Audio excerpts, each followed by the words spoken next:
કોઈ એવું કહેતા હોય કે નાના ભાઈ અલગ છે કે મોટા ભાઈ અલગ છે, એવું હોતું નથી। પણ જ્યાં જ્યાં મોટા ભાઈએ રેલી કાઢીને નાનો ભાઈ એકે હાજરી નથી આપી, આપણે આપણી સમાજ નાના ભાઈ છે એ હાથે જ જુદી પડેલી છે। ક્યાંય નાના ભાઈને મોટા ભાઈએ જુદા પાડેલા નથી। પણ આપણને આપણી નબળાઈ, આપણી ઈર્ષા, આપણો ખાર, આપણો ક્રોધ જે છે એ આપણને જ નડવાનો છે। કારણ કે અત્યારે સુરેશભાઈ વાઘેલા આયોજન રાખેલું છે તો 50 જણાની લાખ જણા એવો વિચાર કરે, 5 જણા એવો વિચાર કરે કે ભાઈ ચાલો આ ધર્મના કામની માટે કદાચ બલિદાન દેવું પડે તો દઈ દેવું છે।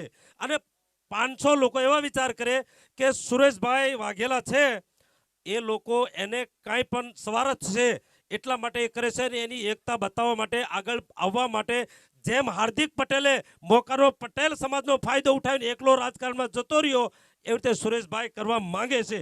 જાજો આવો વિચાર કરે છે।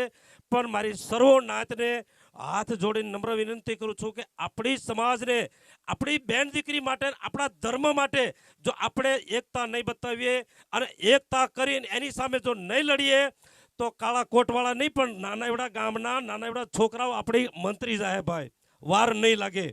જેમ હનુમાન જતીએ કીધું છે કે રાજસત્તામાં ભડકા ભાળ્યા, ધૂળમાં ધામા નાખ્યા, એક અંજનીનો ચાયો એવો જન્મો કે રામને રોતા સાના રાખ્યા બાપ।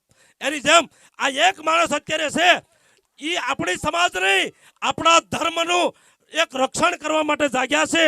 તો એની પાછળ હું મારી સમાજને એમ કહું છું કે સર્વ સમાજ એને સાથ આપો। એ જો પાલિતાણા એકલી જ રેલીનું આયોજન રાખ્યું હોય, બીજે ક્યાંય તૈયાર ના થતા હોય તો તમે કોઈ પણ પાસા પડો તો ઠીક લાગે। એ એમ કહેવા માંગે છે કોઈ બી જિલ્લાની અંદર, કોઈ પણ તાલુકાની અંદર તમે સર્વ મારી નાથ, જ્યાં જરૂર પડે ત્યાં મારી દેવી પૂજકનું જે મંડળ છે પાલિતાણા અંદર, સર્વને લઈને હું ત્યાં પહોંચી જઈશ। તો તમને કઈ વાતની બીક છે? તમે તમારા ધર્મ માટે લાખોનો ખર્ચો કરો છો તો એની માટે લાખોનો ખર્ચો કરો છો તો એનું રક્ષણ રહે, એની એકતા રહે, એ સદાયના માટે આપણા બાળ બચ્ચાઓના બચ્ચા એને પૂછતા રહે, એના નવરંગા માંડવા થતા રહે એવી એકતા કરી અને બધાની સામે લડવાની તાકાત રાખો।